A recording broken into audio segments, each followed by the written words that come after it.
Alors, chapitre 4. Les calculs. Alors, je rassure tout de suite tout le monde, hein, je ne vais pas m'étendre là-dessus, je vais faire un résumé compressé, parce que en fait, ça me saoule, les calculs, je veux plus en faire, voilà. Donc je vais compresser tout ça, expliquer rapidement ce que j'ai fait pour ceux qui n'ont pas vu les premières vidéos. Et après, je vais passer, donc, pour ceux qui aiment bien l'astrologie, je vais passer au crop circle de Grasdorf, histoire de voir quel lien peut y avoir entre ce crop circle et les signes astrologiques, et surtout mes 13 nombres. Ensuite, on va entamer un chapitre sympa, le 5. Donc pour ça, je vais vous faire un petit aperçu de quelques petits trucs à regarder. Ça, c'est... Comme je suis un sale gosse, en fait, j'ai bien envie de l'attaquer, celui-là. Donc c'est pour ça que je zappe ça. Petit résumé. Alors ça, c'est le calendrier le Tzolk'in. 13 nombres, 20 glyphes. Donc ça donne à peu près ça, de Kalman, ou je sais plus qui c'est qui avait fait ça, mais ça donne à peu près ça en visuel. Alors, mon éditeur va gueuler parce que je reprends des trucs de... Mais bon, faut bien... Je peux pas l'inventer, hein. Voilà, donc ça nous dit qu'il y a 9 étages, il y a du jour-nuit, et que ça a un sens. Ça, c'est Boudreau qui a fait ça. Donc très bien aussi, hein, ça explique bien, en compression. Ça, c'est le Thune cycle long, en fait, hein. Alors là, on a le calendrier Thune, donc c'est tout ça, en fait, c'est sur 1 872 000 jours représentés en mode pyramide. Donc là, normalement, c'est 13 x 20 x 20 x 18 x 20. On va le recaler dans l'autre sens. 20 x 13, là, on a le Tzolk'in.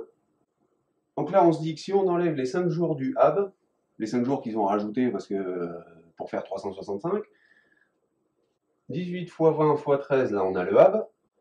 Et 20 x 20 x 18 x 20 x 13, ça donne ça, c'est le Thune.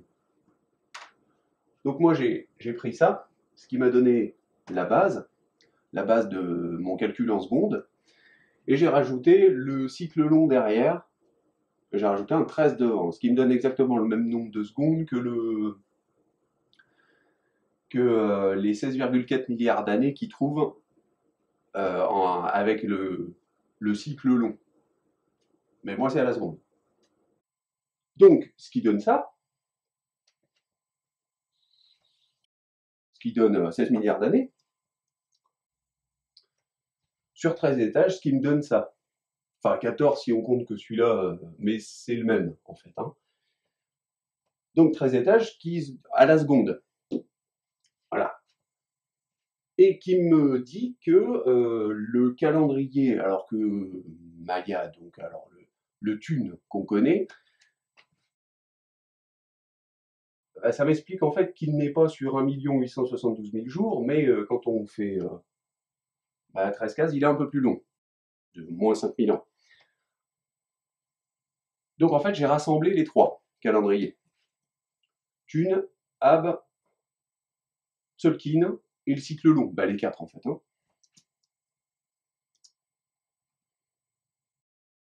Ça, c'est mes calculs que j'explique dans la vidéo 3 de mode cartésien. Alors, vers le milieu de cette vidéo. Et puis, vous en avez tellement des calculs que même moi, ça m'a gavé. Pour ça. Donc là, ce qu'il faut prendre, quand on fait une feuille de calcul comme ça, c'est 26 divisé par 26. Donc, si vous mettez 24, ça fera 24 divisé par 26. Ça vous donnera pas 1. Ça, c'est pour calculer pour nous la Terre, en fait, hein. J'ai expliqué aussi dans une autre vidéo que j'avais fait ça pour toutes les planètes, et puis que ça me donnait... Avec ce chiffre-là, on pouvait calculer soit la distance, soit le temps qu'elle tournait autour du Soleil, soit la vitesse de rotation, si on connaissait l'un de ces éléments-là. Là, ça me donne le jour solaire, et là, le jour sidéral. Voilà, donc vous avez dû comprendre que les calculs, maintenant, ça m'emmerde. Donc, à mon avis, j'ai bien compressé le truc. Maintenant, on va passer à des trucs intéressants. Précession et signe astro. Et crop circle, Grasdorf. Bon, il n'y a qu'un 9, hein. Encore des fautes, partout des fautes. On va voir comment on peut mettre les signes astro et mes nombres sur le crop circle de Grasdorf, si ça peut jouer. Donc le crop circle de Grasdorf a été découvert en 1991, 23 juin, en Allemagne, près d'Hildesheim. Voilà. On a trouvé ça. On pourrait se dire, bon ben papy, il a encore fait son truc, son crop circle avec sa planche, c'est cool. Mais le problème, c'est qu'on a trouvé trois plaques. Trois plaques, une en bronze, une en argent et une en or. Avec un pourcentage, par exemple, de l'argent qui est à 99,9%. Une en or, donc enfin, c'est des plaquettes de 5 kg, hein. C'est quand même des belles assiettes. Avec exactement le crop circle représenté là. Ça, on les a trouvés au milieu de ces cercles-là. Donc on se dit, mais papy, avec sa planche, il est sacrément généreux pour laisser trois assiettes de métaux qui valent la peau du cul. Hein. Vous imaginez même pas. Il est super généreux quand même. Donc, ben, moi j'ai décidé de prendre ça ben, comme indice, parce que ça me paraît louche, de trouver 48 cm, je crois, dessous. Alors, bizarrement, elles n'existent plus, enfin, elles ont disparu. La circulation, c'est pas ce que c'est devenu. À mon avis, ils ont dû le refondre, les gars, et le revendre, parce que bon, le fermier, en fait, ça appartient maintenant au fermier, ça appartenait au fermier. Il a dû tout fondre, et puis il a arrêté d'être fermier. Je pense. Hein. On les a pas datés. Par contre, ben, vous pouvez vous dire, bon, il y a des mecs qui ont fondu ça, on va enlever les papilles qui ont créé le crop circle et qui ont fondu des plaques pour les mettre dessous, pour les donner aux fermiers. Euh, Mon Dieu. Donc, on va se dire que il y a un mec qui a reçu dans sa tête l'idée de faire une plaque à 99,9% d'argent, une autre d'or, une autre, donc peut-être un autre, encore un autre. On lui a dit de les mettre là, et puis plus tard, on a fait un crop circle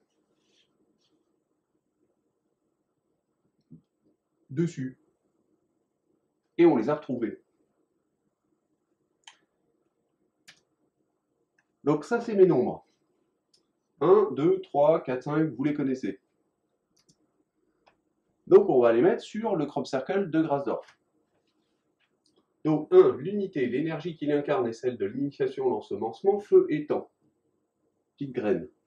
La dualité, l'énergie qu'il incarne est celle de la catalyse, la création d'une réaction, peser le pour et le contre lors des différents choix à faire. La Terre. L'action, le 3, l'énergie qu'elle incarne est celle qui fait germer. L'eau et l'enfantement. Ensuite, on a la stabilité. L'énergie qu'il porte est celle de la stabilité, soleil et guerrier. Le 5, on a le pouvoir d'action, prise de pouvoir, sortie de terre, amour et enfantement. Le 6, le flux, l'énergie fluidité créative de mouvement.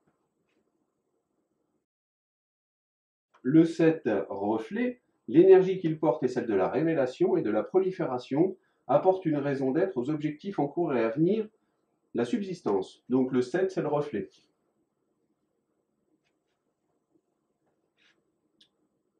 Le 8, l'énergie qu'il porte est celle de l'harmonie, pluie et guerre. Le 9, on a la patience. L'énergie qu'il porte est celle du bourgeonnement, du mouvement en avant, de la nouvelle vie, lumière. Le 10, 11, 12, 13. Comme je vous ai dit avant, je les ai compactés parce que c'est l'élément le plus pur, ces quatre étages-là, en fait. Ben, c'est le hab, c'est la base du calendrier dit Maya, mais bon, voilà. C'est la base de mes secondes, en fait, hein, de mon calcul seconde. Donc 10, la manifestation, défi, changement par le conflit, obscurité. Le 11, la résolution, action dynamique qui facilite le changement, clarté et floraison, naissance. Le 12, la compréhension, compréhension et la communication, information comprise ou d'expérience accumulée à être appliquée, étoile du matin qui règne avant l'aube. Le 13, l'ascension, achèvement de toute chose et fructification ou à recommencer, suprême de la création.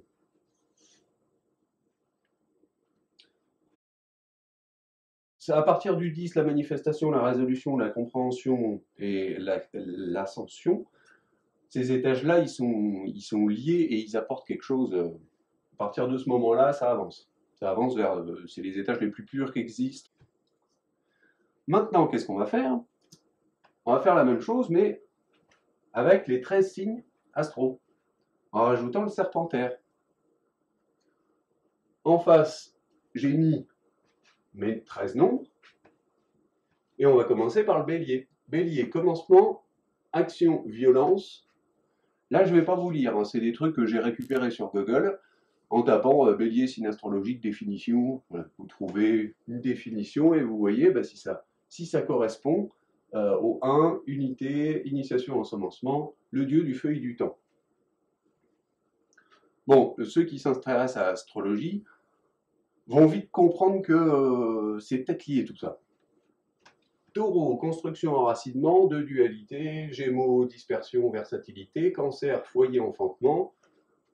On va passer maintenant à les poser. Donc 1, le bélier, commencement, action, violence.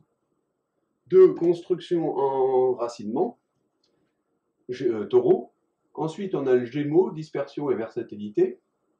Cancer, foyer, enfantement, qui donne Lion, œuvre d'un seul végétarien, l'or au lion, puis d'ailleurs on a l'argent pour le taureau. Ensuite on a le 6, la Vierge, infiniment petit, sens critique, univers du travail. 7, Balance, jugement, conciliation, non-violence. Alors là, je vous donne des définitions qui sont peut-être complètement nulles pour quelqu'un qui est poussé en astrologie, hein, mais c'est justement pour que vous preniez les vôtres et puis pour que vous puissiez voir bah, si ça correspond avec vos définitions à vous. Le 8, le Scorpion, démolition, révolte. Le 9, le Serpentaire, ben ça on n'a pas de définition, on ne le connaît pas encore. Enfin bon, ceux qui travaillent dessus peuvent en avoir.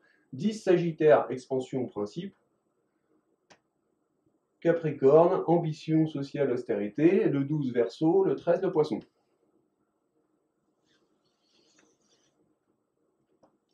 Bon, ça c'était une indication pour peut-être pour nous faire comprendre que c'était peut-être des cycles, un truc comme ça, et puis qu'il y avait des éléments qui pouvaient nous dire qu'on pouvait peut-être joindre ça avec bah, mes nombres par exemple, ou l'astrologie.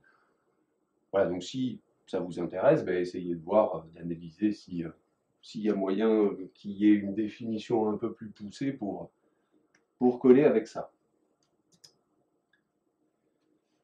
Voilà. Donc maintenant, on va passer quelque chose de très sympa.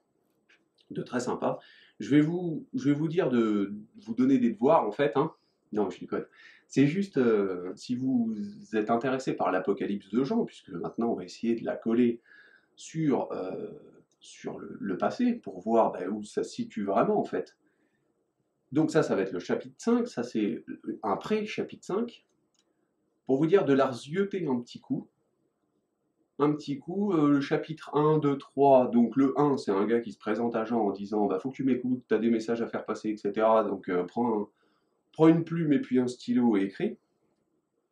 Tout ça envoyé, on va dire, par une vision, ou quelque chose qu'il a tellement ressenti en lui qu'il l'a vu, qu'il l'a ressenti, il a fait presque de l'écriture automatique, on ne sait pas, mais c'est tellement barré, ce texte, que même à la fin, en fait ils l'ont mis à la fin de la Bible, parce qu'à la fin de l'Apocalypse, vous avez deux petites lignes. Il y en a une qui dit si vous touchez à ça, je vous crame. Si vous changez un mot, une virgule, je vous crame. Et si vous y touchez pas, ben, c'est bien pour vous. » Donc les mecs, ils ont dû se dire, les religieux, ils ont dû se dire bon ben ok, on a compris. De toute façon, c'est incompréhensible ce truc. Hein. Il y a des animaux, il y a des anges, il y a Dieu le Père avec un mouton.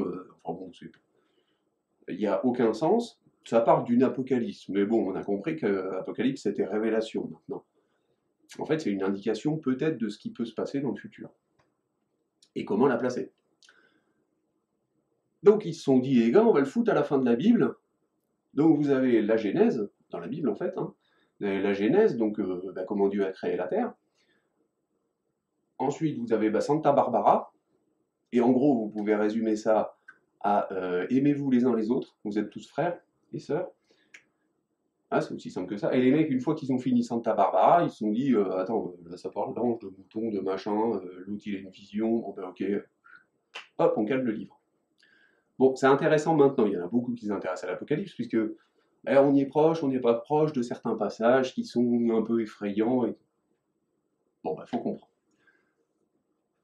Donc, vous revenez, chapitre 1, ok, chapitre 2, 3, vous vous dites que on a dit de dire à Jean d'expliquer aux 7 églises ce que sont les 7 péchés capitaux.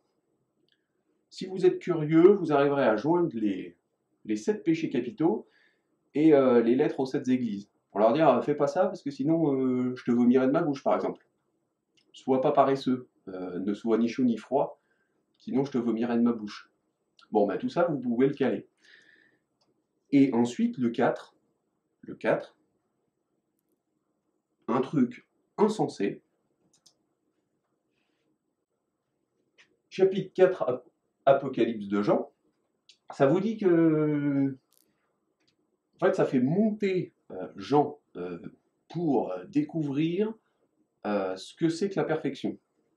Des gens qui s'occupent d'un peu de tout, hein, de tout le cycle, tout un cycle. On peut penser que c'est un cycle, en fait, puisque il y a grand papy hein, qui est sur un trône au milieu, et il y a 24 papys qui sont sur des trônes autour d'un arc-en-ciel. Un arc-en-ciel, donc on se dit, bah tiens, il y a peut-être 24, 25 étages, voilà, 26, bon, ok, c'est bon, ça, on va dire que ça peut se jouer. Là, c'est les pierres du pectoral que j'ai mis avec les couleurs à gauche. Un indice, pierre de l'Apocalypse que j'ai mis à droite. Donc la montée et la descente. Et là, on a 4 êtres vivants avec 6 ailes. 6 ailes, donc 4 fois 6, 24. 12 et 12 étages. Qui arrêtent pas avec des yeux partout. Hein. C'est-à-dire, ils ont des ailes, c'est-à-dire, ils englobent tout, ils ont des yeux partout, ils voient tout, ils savent tout ce qui se passe, ils gèrent complètement le truc, ils ont des ailes, c'est-à-dire qu'ils ont de l'action aussi. Ils peuvent accéder, ils peuvent faire de l'action. Et ensuite, ils n'arrêtent pas de dire jour, nuit, jour, nuit, jour, nuit, jour, nuit, jour, nuit, jour, nuit. Et vous avez un petit chandelier à côté avec. Comment dire, vous regarderez quand il parle du chandelier. Là, on peut comprendre que c'est l'inverse des 7 péchés capitaux. Bon, en prenant le chapitre 4 comme ça, on se dit, ce que j'ai repiqué à Boudreau, vous voyez, à gauche, eh ben, on le remet à droite. Logique, hein, on monte en division, on descend en unification. Jour, nuit, jour, nuit, jour, nuit, jour, nuit, ben ça c'est toutes les cases du calendrier Maya. 1, c'est la lumière, 2, c'est la nuit, 3, c'est la lumière. C'est défini comme ça, en fait, c'est ce que les gens ont défini comme ça, ceux qui ont compris le calendrier Maya ont expliqué comme ça. Ça, j'ai repris. Et là, c'est ce que Boudreau avait fait avec son arc-en-ciel. D'un côté.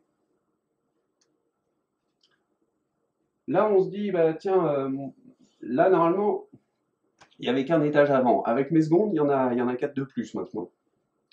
Donc on se dit, bah tiens, c'est sur 13 étages.